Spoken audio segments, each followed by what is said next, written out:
জেলায়। আজকে আপনারা জানেনও যে মাইনরিটি রাইটস ডে সারা ভারতবর্ষ জুড়ে পালিত হচ্ছে।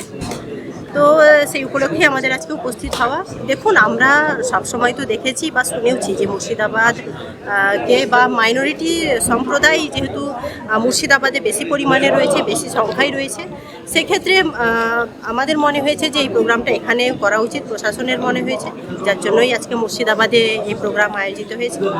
কিন্তু মাইনরিটি সম্প্রদায় অনেক বেশি সচেতন, কিন্তু আমাদেরকে মাইনরিটিদেরকে যাতে কোনোভাবে কোনো অপদস্থ শত্রু যারা, আমি রাজনৈতিকভাবে বলছি না, যারা সমাজ বিরোধী কাজ করে বা সমাজের এগেনস্টে গিয়ে কোনো কাজ করছে, কোনো স্টেপ নিচ্ছে, সেক্ষেত্রে যাতে আমরা মাইনরিটিরা ইউজ না হই, সেটাই আমাদের বার্তা ছিল। এবং আমাদের গভর্নমেন্টও অনেক কিছুই করেছেন, সে নিয়ে আপনারা দেখলেন, স্কলারশিপ থেকে শুরু করে স্যালারি থেকে শুরু করে। জেলার জন্য কমিশনকে কিছু প্রপোজাল দিলেন? বলছি তো আমাদের গভর্নমেন্টও করছে, কিন্তু আমাদের একটাই চাওয়া, একটাই বলার যে আমাদের মাইনরিটি সম্প্রদায়কে কিন্তু পিছিয়ে পড়া হিসাবে দেখা হয়। বাইরেও আমি গেছি, সেখানেও আমি যেটা আমার বক্তব্যের মধ্যে বললাম, তো সেইগুলো আরও দূর করতে হবে।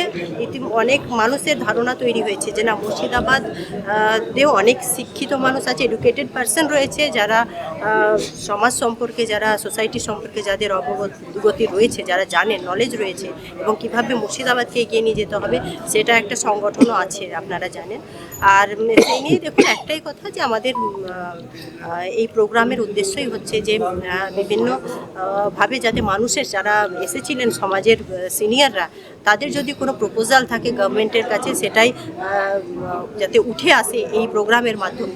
কিন্তু তেমনভাবে কোনো কিছু উঠে আসেনি। একটাই কথা যে জেলার মানুষ জানিয়েছেন যে আমাদের যাতে মাইনরিটি সম্প্রদায়কে যে একটা দৃষ্টিভঙ্গিতে দেখা হয়, সেইটা নয়। আমরা অনেক কিছুই করি, মানুষের জন্যও কাজ করি, কিন্তু আমরা সমাজ বিরোধী কাজ করি না, যেটা আমাদেরকে ট্যাগ লাগিয়ে দেওয়া হয়।